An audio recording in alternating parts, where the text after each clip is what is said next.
ഒരു വമ്പൻ പദ്ധതിക്കൊരുങ്ങുകയാണ് നമ്മുടെ ഇന്ത്യൻ നാവികസേന. ഇന്ത്യൻ നാവികസേനയ്ക്കായി 26 റാഫേലം യുദ്ധവിമാനങ്ങൾ വാങ്ങുന്നതിനുള്ള ചർച്ചകൾ പുരോഗമിക്കുന്നതിനിടെയാണ് ഇപ്പോൾ ഈ പദ്ധതി നടപ്പിലാക്കുന്നത്. അതായത് പൈലറ്റുമാർ ഉൾപ്പെടെയുള്ള ജീവനക്കാരെ പരിശീലിപ്പിക്കുന്നതിനായി 2 റാഫേൽ സിമുലേഷൻ സെന്ററുകൾ വാങ്ങാനാണ് ഇന്ത്യൻ നാവികസേന ഇപ്പോൾ പദ്ധതിയിടുന്നത്. 22 സിംഗിൾ സീറ്ററും 4 2 സീറ്റർ വിമാനങ്ങളും ഉൾപ്പെടുന്നതാണ് ഇന്ത്യയുടെ റാഫേലം.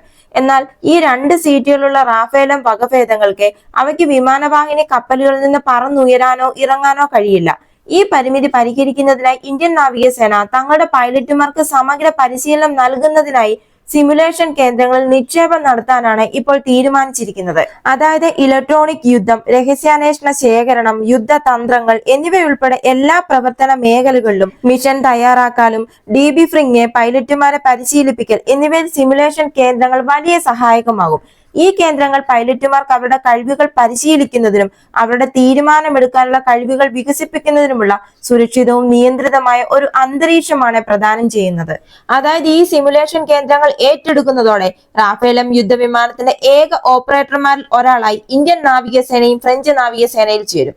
പരിശീലന അടിസ്ഥാന സൗകര്യങ്ങളിലുള്ള ഈ നിക്ഷേപം നാവികസേനയുടെ കഴിവുകൾ കൂടുതൽ വർദ്ധിപ്പിക്കുകയും റാഫേലം അതിന്റെ കപ്പലിൽ ഫലപ്രദമായി സംയോജിപ്പിക്കുകയും ചെയ്യും.